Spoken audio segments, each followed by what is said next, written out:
Hey guys, what's up? I'm Erin and welcome back to the channel. The stock market has just turned around. The S&P has turned upward and left behind the longest losing streak since 1928 and now is only about 10% down for the year. Similarly, the Nasdaq and the Dow have also turned around. So does that mean it's time to shake off the cold feet and get invested? Well, sure, but I'm the kind of person who believes that you should always be invested. All the time is a great time to be invested. I'm a huge proponent of the dollar cost averaging approach. I'm a huge proponent of investing no matter what the economic weather is, so to speak. I fully understand that mentally and emotionally, it is much easier to ride a wave that is going up rather than one that is crashing down. The fact remains, when the market takes a dive, so too do the number of dollars that investors are willing to put towards their investments. They tend to divert their dollars elsewhere. No matter how many times you hear people say, buy the dip, stocks are on sale, now is a great opportunity. When the stock market takes a dive, many investors, of course not all, but many, divert their dollars to other investments or simply put their investments in the stock market on hold, waiting for the market to settle down. And once that market turns around, that's when that money starts to flow back to the stock market. So perhaps the stock market turning around is a green light for those who've been sitting on the sidelines, a little bit hesitant and a little bit skittish about recent market turbulence. Now, of course, no one has a crystal ball. No one can predict the future. And if we're being honest about the current situation, we're facing some pretty strong headwinds. The housing market is settling in for a cool down. Inflation is still high, but many are hopeful that it did already hit its peak and is ready for a decline. The war in the Ukraine continues on, and those are just the major headlines on top of the more traditional day-to-day crises that happen nationally or globally. Perhaps worth noting, because perhaps you missed it, because your headlines might look a lot like mine, all doom and gloom, on a good note and on a cute note. A new red panda was born in Michigan, and being that the red pandas are quite possibly the cutest animals on the planet, this is just good news all around. And I just love animals. I love going to the zoo. To me, that is the perfect ideal day, and red pandas are literally my favorite. Well, that and prairie dogs and penguins and okay, every animal. But back to our uncertain futures. Of course, investors are welcoming this market upswing with open arms. Outside of the past couple weeks, we've only seen 7 months of downturns. But a couple weeks of upside doesn't perfectly translate to a market that's out of the woods. I'll be the first to admit that I have no idea what the market's gonna do in the next 6 months or 1 year or whatever short-term time frame you would like to insert here. No one does. I always have the view that the market reacts and overreacts to every possible situation. Good news, the market surges higher than is truly warranted. Bad news, the market falls lower than is truly warranted. The market is like a hormonal teenager. Short-term reason and logic do not prevail. I am a very optimistic person by nature. My default is to say that things are always going to get better. I want to say that inflation is getting under control and that the stock market will continue heading in a positive direction. But with that said, our economy really is on shaky ground still. In a survey of 49 professional macroeconomic specialists, only one said a recession would be declared this year in 2022. So maybe that's good news. Well, not so fast.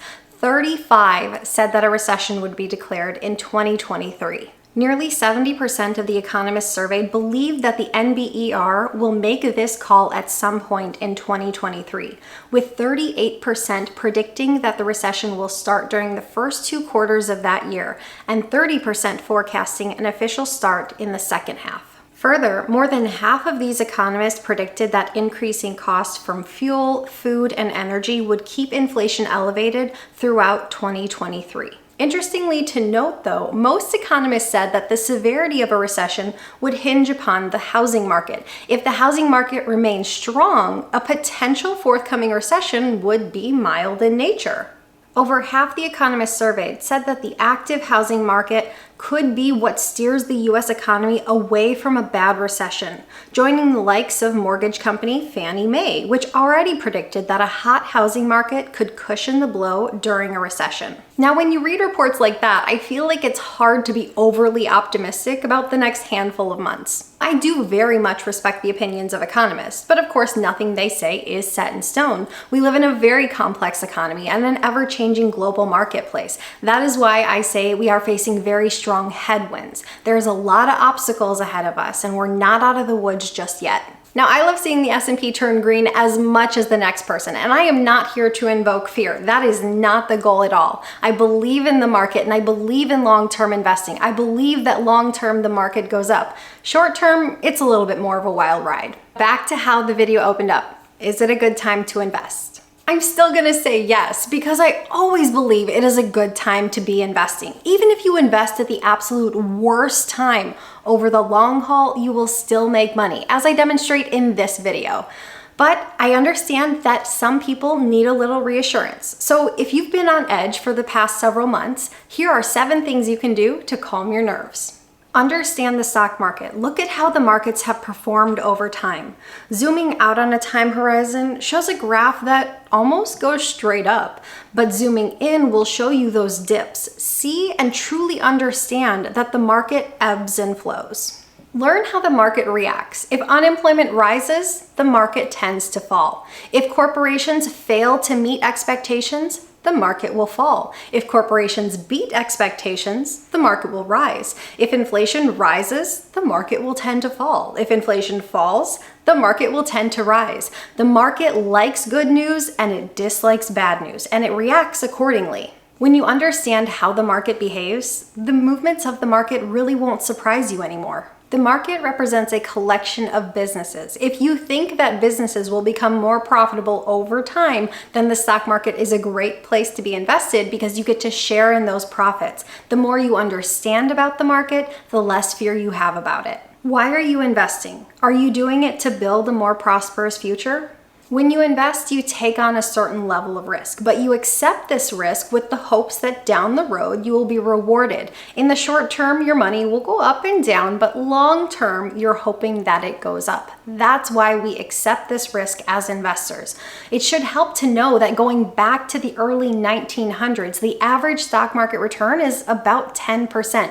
So long term, the market goes up. And that is why it pays to be an investor. Investing is great. Putting your money to work to build yourself a brighter financial future is a wonderful thing to do, but there are some caveats here.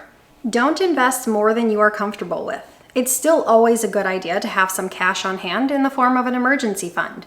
Don't invest money you need in the short term, like money you need in the next couple years. You never know how the market will perform in the short term.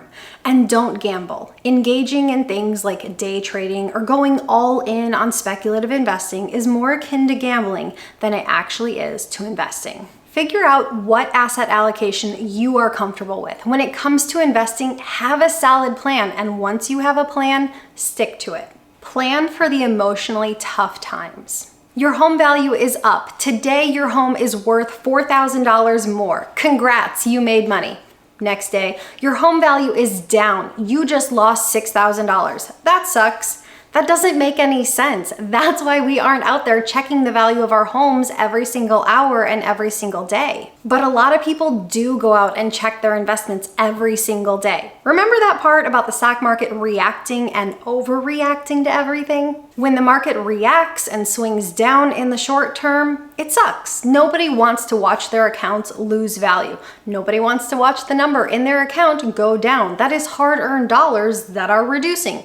It's not fun. You just have to remember that long term, the market goes up. When it goes down in the short term or it's a bumpy ride, all you have to do is hang in there and stay invested, because long term, it goes up. The news, politicians, social media, they will be in your face every single day, trying to play with your emotions, trying to get you to react. At the end of the day, you have to learn that most of this, if not all of this, is just noise. You have to learn to trust your own voice, stay on your own path, and ignore whatever else is happening around you. Think about what would happen if you didn't invest, if you just took your money and parked it into a savings account. Perhaps you think that just putting your money in savings rather than investing it makes it more secure, ensures that it will be there for your future.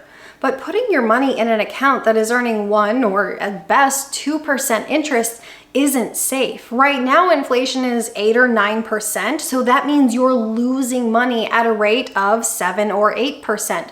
Putting it in a savings account and earning 1 to 2% over a lifetime will simply ensure that you're never able to retire. Without investing, you'll never keep pace with or outpace inflation.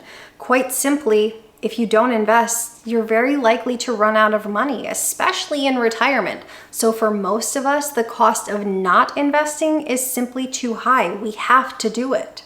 And finally, the stock market is on the side of the patient investor. There isn't a single 20-year period where the stock market returns have been negative. That means 100% of the time, in the long haul, the stock market has positive returns. And those returns are about 10%. And I don't know about you, but I like those odds. And that is why I invest. So yes, it's a great time to invest. You know the old saying, the best time to start investing was yesterday. Second best time is today. What do you guys think? When's the best time to get invested? Share your thoughts in a comment down below. I post new videos every single week. If you got anything at all out of this one, please give it a like. If you're new here, please consider subscribing. Or if you know of someone who might get something out of this type of content, please consider sharing. I hope you have a great day. I'll see you soon. Bye.